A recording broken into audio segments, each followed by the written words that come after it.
Salut à tous, c'est Pang de la chaîne, bienvenue sur cette vidéo qui aujourd'hui va à nouveau parler d'efforts et prendre un article de Cerveau et Psycho qui se nomme Pourquoi notre sens de l'effort diminue. Donc, c'est plutôt le sens de l'effort plutôt que l'effort en tant que tel, mais il faut bien qu'il y ait une dynamique qui initie notre effort. Et on sait que c'est parfois assez compliqué.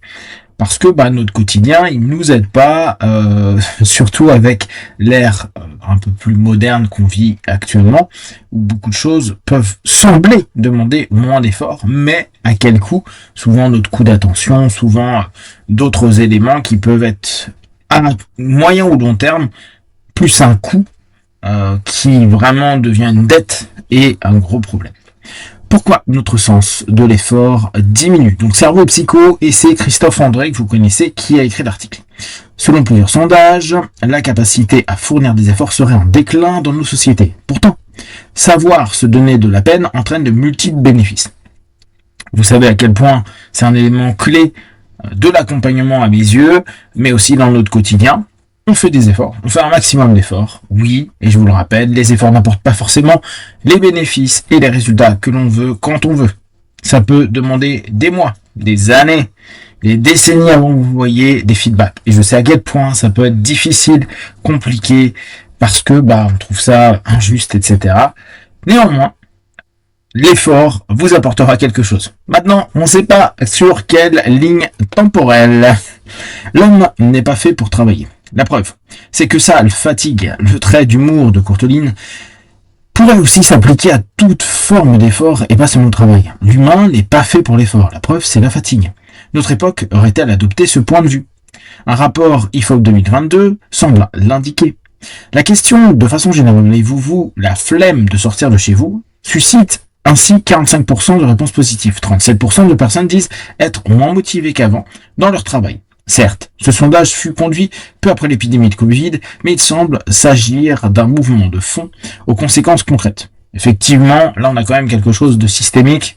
2022, on est vraiment sorti de Covid, et souvenez-vous, on a eu des couvre-feux, il y en a qui ont oublié qu'on a eu des couvre-feux, pendant un an qu'on suivit. Donc ça semble logique que quand on reprend le quotidien classique pré-Covid, ça puisse donner une sensation de je suis pas chaud, surtout qu'on s'était habitué à être dans un environnement cocoon, et c'était le début de toute l'ère du travail de chez soi plutôt que de venir sur site. Ainsi, une note de l'éducation nationale montre qu'en 2025, donc là c'est plus récent, à l'issue des tests d'évaluation, la moitié des élèves étaient incapables de courir plus de 5 minutes à l'entrée du collège. L'échantillon était représentatif, 146 collèges et 3450 élèves. La capacité respiratoire de ces jeunes ont baissé de plus de 13% par rapport à il y a 30 ans, car la sédentarité fait des ravages. Les élèves passant plus de 5 heures en moyenne par jour devant les écrans. 3 grands facteurs peuvent expliquer cette évolution. Ça on le sait, on l'a vu régulièrement, je crois que je vous en avais parlé dans une capsule.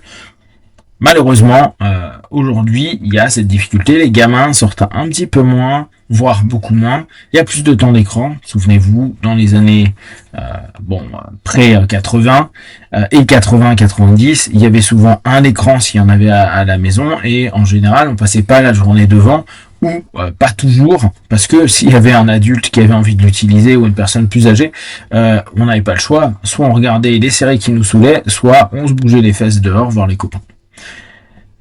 Le premier est culturel. Longtemps, nos sociétés obéirent à une logique biblique. Tu gagneras ton pain à la sueur de ton front, était-il mentionné dans la Genèse.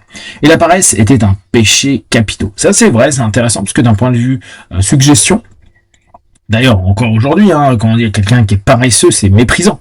On voit encore tout l'aspect biblique qu'il peut y avoir devant, mais c'est sûr qu'à longueur de temps, quand on répète c'est des péchés, c'est des péchés, c'est des péchés, on peut avoir une réactance, pour sûr, mais la plupart du temps, ça devient, pour la norme, pour la majeure partie des personnes, dans ce sens-là que j'utilise cette thématique, quelque chose qui amène à se dire, ça je le fais pas. On sait pas trop pourquoi, mais je le fais pas parce que c'est la réponse automatisée au stimulus de répétition. Puis, Des premières contestations apparurent au XIXe siècle, comme le célèbre ouvrage de Paul Lafargue, Le droit à la paresse, publié en 1880. Ah oui, il date de 1880. En réalité, Lafargue, théoricien du socialisme, contestait l'exploitation des ouvriers par le capitalisme naissant et proposait un programme réjouissant, ne travailler que 3 heures par jour au maximum, fainéantisé et bombancé. Le reste de la journée et de la nuit. Bombancé. Si vous utilisez ce mot-là, bravo. Désormais, je le bombancerai un petit peu plus. Ce droit à la paresse se cumule aujourd'hui au recul de la valeur travail. À quoi bon perdre sa vie à la gagner?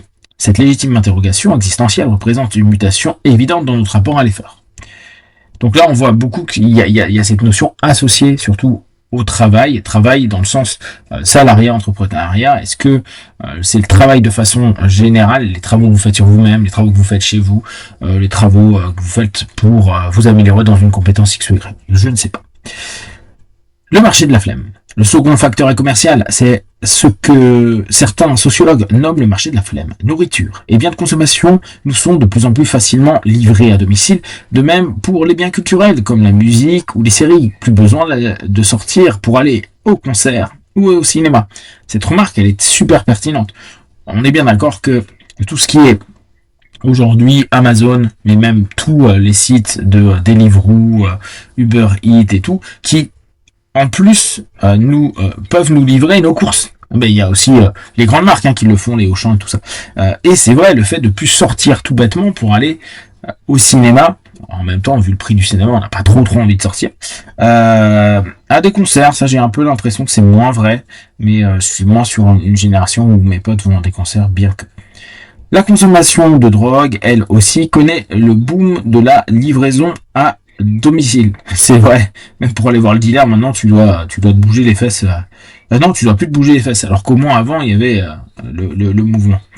Ou en tout cas, tu connaissais toujours quelqu'un qui pouvait te donner quelque chose. Dis un mec qui ne fume jamais. Bon, bref. Ce qui, par ailleurs, n'arrange pas le problème, car la prise régulière de cannabis semble provoquer à long terme des motivations au retrait social. Alors ça, il y a énormément d'études. Et tous les copains qui fument de la weed et autres vous diront autre chose et ont lu d'autres études. Donc là, je peux pas du tout valider ou invalider cette notion. Ça doit dépendre de ce que l'on est en train d'étudier ou de lire. Enfin, tout ceci ne produirait pas des effets si nets sans le terrain favorable d'une possible prédisposition génétique. La plupart des experts considèrent que nos ancêtres chasseurs-cueilleurs ne travaillaient que 3 ou 4 heures par jour, le temps d'assurer leur subsistance puis se reposer le reste du temps. Cela jusqu'à environ 10 000 ans avant notre ère. C'est-à-dire que nous avons en gros le même cerveau qu'eux. Et ce cerveau, d'ailleurs, n'est pas tant paresseux qu'à la recherche du moindre effort et de l'économie d'énergie. Ça, on le sait. En euros, c'est vraiment validé. Je vous rappelle, il y avait le bouquin de Boller qui était assez sympa, qui simplifiait à fond ces notions-là, même s'il y a beaucoup de choses qui ont été remises en question.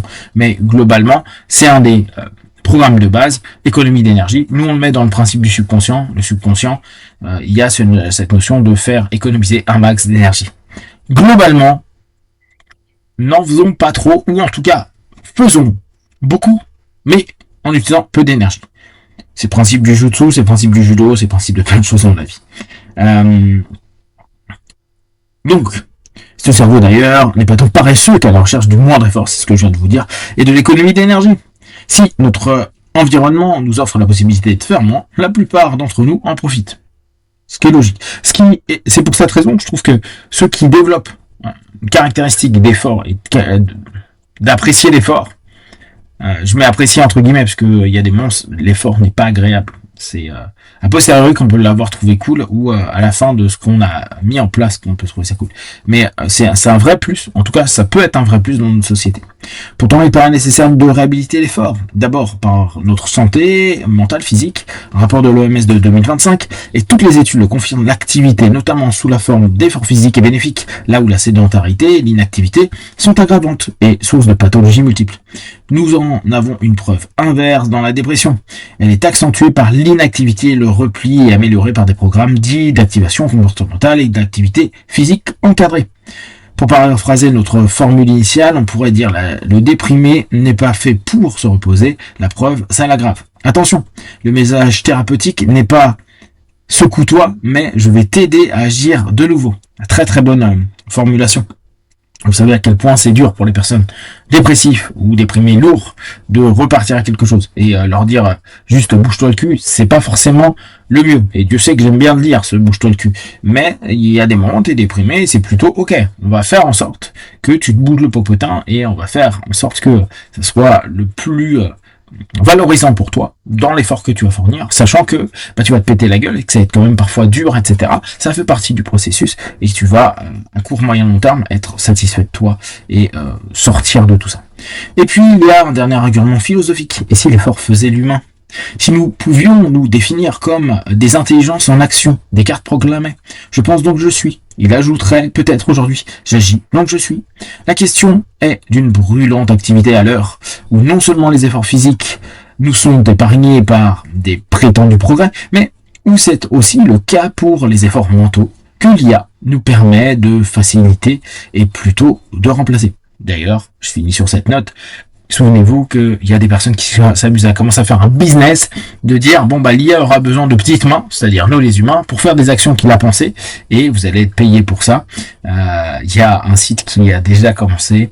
Alors je pense que c'est plus pour le fun qu'autre chose, mais on voit bien que l'effort potentiellement sera rétribué par l'IA. Pensez-y. Si vous avez des questions, n'hésitez pas, comme d'habitude, de tout ce que je propose, ne prenez que ce qui est bon juste pour vous tester, observer, analyser et conclure. Be one, ciao.